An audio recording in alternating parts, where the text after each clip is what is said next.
Hello friends, carry on study with home academy में आप सभी का स्वागत है। आज इस वीडियो में हम बात करेंगे 28, 29 और 30 सितंबर के क्रम पर छत्तीसगढ़ राष्ट्रीय और अंतर्राष्ट्रीय के करंट अफेयर्स के बारे में। तो अगर आप छत्तीसगढ़ किसी भी प्रतियोगी परीक्षाओं की तैयारी कर रहे हैं तो आप छत्तीसगढ़ नेशनल और इंटरनेशनल के महत्वपूर्ण करंट अफेयर्स के वीडियो को पूरा देखिएगा।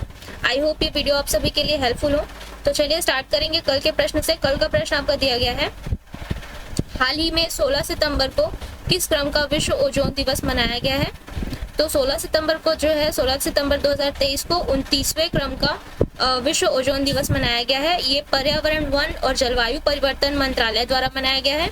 और याद रखेंगे इसकी इस वर्ष की थीम है Montreal protocol fixing the ozone layer and reducing climate change, यानी कि ओजोन लेयर को व्यवस्थित करना और क्लाइमेट चेंज को कम करना। ठीक है, और याद रखिएगा इसके साथ ही कि इस दिन को मनाने के लिए 16 सितंबर को इसलिए चुना गया है क्योंकि इस दिन 1987 में 1987 के दौरान ओजोन परत को नुकसान पहुंचाने वाले पदार्थों पर मॉन्ट्रियल प्रोटोकॉल को स्वीकार किया गया था। ठीक है, चलिए इतना फैक्ट आपको इस प्रश्न से याद रखना है।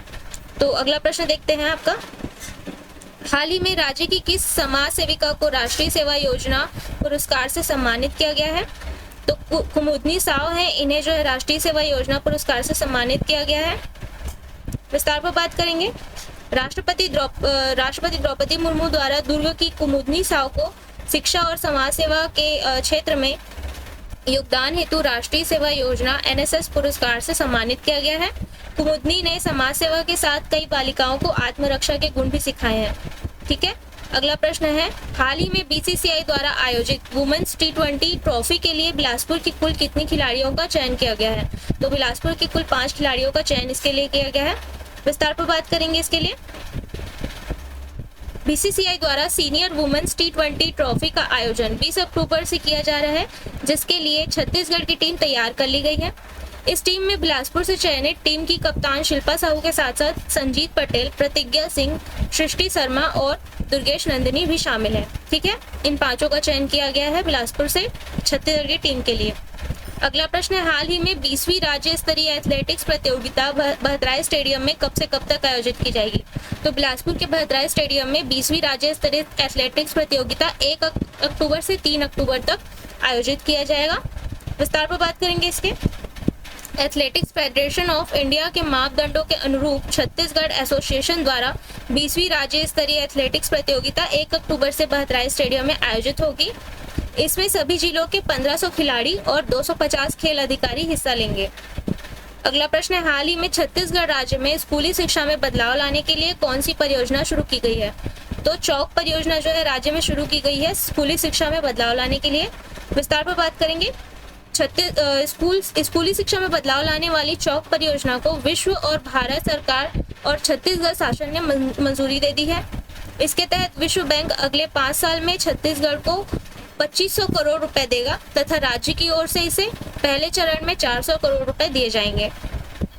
इससे जो है याद रखेंगे, इससे स्मार्ट क्लासरूम और टेक्नोलॉजी का उपयोग बढ़ेगा और शिक्षा में भी जो है इसमें शिक्षा में भी जो है बढ़ोतरी होगी। ठीक है, अगला प्रश्न है, हाल ही में भारत सरकार के मेरी माटी मेरा देश अभियान में राज्य के किस जिले को शामिल किया गया है। तो राज्य से सूरजपुर जिला शामिल हुआ है इसमें। विस्तार पर बात करेंगे इसके। वित्त मंत्रालय द्वारा मेरी माटी मेरा देश अभियान के तहत देश के 14 राज्यों में से 52 जिलों का चयन किया गया है, जिसमें छत्तीसगढ़ मध्य प्रदेश जोन से सूरजपुर जिले को चयनित किया गया है।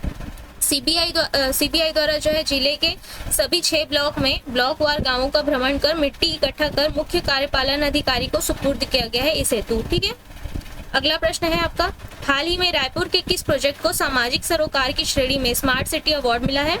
तो BP पुजारी अंग्रेजी माध्यम स्कूल प्रोजेक्ट है, इसे स्मार्ट सिटी अवार्ड दिया गया है। अगला प्रश्न विस्तार पर बात करेंगे इसके। इंडियन स्मार्ट सिटी कॉन्क्लेव 2023 में रायपुर स्मार्ट सिटी के 2 प्रोजेक्ट को अवार्ड मिला है। तो एक तो इसमें BP पुजारी अंग्रेजी माध्यम स्कूल प्रोजेक्ट है, जिसमें स्वामी BP पुजारी अंग्रेजी माध्यम स्कूल प्रोजेक्ट को सामाजिक सरोकार की श्रेणी में और डॉक्टर महादेव प्रसाद पांडे नालंदा परिसर योजना को उत्कृष्ट नवाचार की श्रेणी में अवार्ड दिया गया है। ठीक है, तो याद रखेंगे रायपुर के ये 2 प्रोजेक्ट हैं जिसे स्मार्ट सिटी कॉन्क्लेव में अवार्ड दिया गया है। अगला प्रश्न है, राष्ट्रीय स्तर पर हाल ही में भारत के किस अनुवांशिक वैज्ञानिक का 98 वर्ष की आयु में निधन हो गया है? तो MS स्वामीनाथन है, इनका अभी 98 वर्ष की आयु में निधन हुआ है। विस्तार पर बात करते हैं। 28 सितंबर को हरित क्रांति के जनक कहे जाने वाले मनकोम्बू संबाशिवन, ये MS का फुल फॉर्म है, मनकोम्बू संबाशिवन स्वामीनाथन का चेन्नई में निधन हो गया है। उन्होंने 1966 में मैक्सिको के बीजों को पंजाब की घरेलू किस्मों के साथ मिश्रित करके उच्च उत्पादकता वाले गेहूं के संकर बीज विकसित किए थे और उन्हें जो है उन विज्ञान और अभियांत्रिकी के क्षेत्र में भारत सरकार द्वारा सन 1972 में 1972 में पद्म भूषण से सम्मानित भी किया गया था। अगला प्रश्न है आपका, हाल ही में ऑस्कर 2024 के लिए कौन सी फिल्म सर्वश्रेष्ठ अंतर्राष्ट्रीय फीचर फिल्म की श्रेणी में भारत का प्रतिनिधित्व करेगी? तो आपकी फिल्म है एवरीवन इज अ हीरो, ये एक मलयालम फिल्म है। ये जो है ऑस्कर 2024 के लिए भारत का प्रतिनिधित्व करेगी। विस्तार पर बात करेंगे इसके। फिल्म फेडरेशन ऑफ इंडिया ने घोषणा की है कि Malayalam film everyone is a hero of Oscar everyone is a hero को ऑस्कर 2024 के लिए भेजा जाएगा। यह फिल्म 2018 में केरल में आए बाढ़ पर आधारित फिल्म है तथा इसे 2002 में लगान के बाद पहली बार भारत की ओर से आधिकारिक एंट्री मिली है और ये 200 करोड़ रुपए कमाई करने वाली दुनिया की अकेली मलयालम फिल्म है, याद रखेंगे। अगला प्रश्न है, हाल ही में भारत की नाओरेम रोशिबिना ने वुशु सांडा फाइनल में कौन सा पदक जीता है? तो इन्होंने रजत पदक जीता है। विस्तार पर बात करते हैं। मणिपुर की मैतेई समुदाय की रोशिबिना देवी ने एशियाई खेलों की महिला 60 किलोग्राम वुशु सांडा फाइनल में 0-2 से रजत पदक जीता है। उन्हें स्थानीय खिलाड़ी वू शिया ओवेई से हार का सामना करना पड़ा। रोशिबिना ने 2018 में जकार्ता खेलों में कांस्य पदक जीता था, याद रखेंगे। अगला प्रश्न है, हाल ही में महिलाओं से संबंधित किस अधिनियम को राष्ट्रपति द्रौपदी मुर्मू से मंजूरी मिली है? तो नारी शक्ति वंदन अधिनियम है, इसे राष्ट्रपति द्रौपदी मुर्मू से मंजूरी मिल चुकी है। विस्तार पर बात करेंगे। राष्ट्रपति द्रौपदी मुर्मू की सहमति के बाद सरकार ने महिला आरक्षण बिल को मंजूरी देते हुए गजट नोटिफिकेशन जारी कर दिया है। इससे पहले यह संसद के दोनों सदनों से भारी वोट से पास हुआ था। अब राष्ट्रपति की मंजूरी मिलने के बाद ये जो है कानून का रूप ले चुका है। यह कानून लागू होने में अभी 2029 तक का समय लगेगा, यानी इसे जो है 2029 से लागू होगा। ठीक है। अगला प्रश्न है आपका, हाल ही में एशियाई खेलों की घुड़सवारी की व्यक्तिगत ड्रेसेस स्पर्धा में भारत को कौन सा पदक मिला है? तो भारत जो है कांस्य पदक से जीता है इस प्रतियोगिता में। विस्तार पर बात करेंगे। एट्रो पर घुड़सवारी कर रहे अनुष अग्रवाला ने 73.030 अंक के साथ प्रतियोगिता में तीसरा स्थान हासिल किया है और उन्होंने कांस्य पदक जीता है।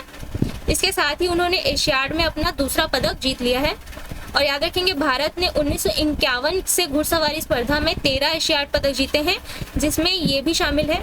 और इससे पहले भारत ने ड्रेसेस में कभी व्यक्तिगत पदक नहीं जीता था, तो ये जो है पहला ड्रेसेस में व्यक्तिगत पहला पदक है, याद रखेंगे भारत का। ठीक है।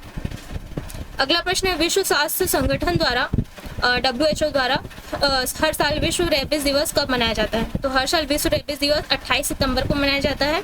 विस्तार पर बात करेंगे। रेबीज से निपटने के प्रयासों को बढ़ावा देने के लिए और रोकथाम के महत्व को उजागर करने के उद्देश्य से हर साल इसे 28 सितंबर को मनाया जाता है।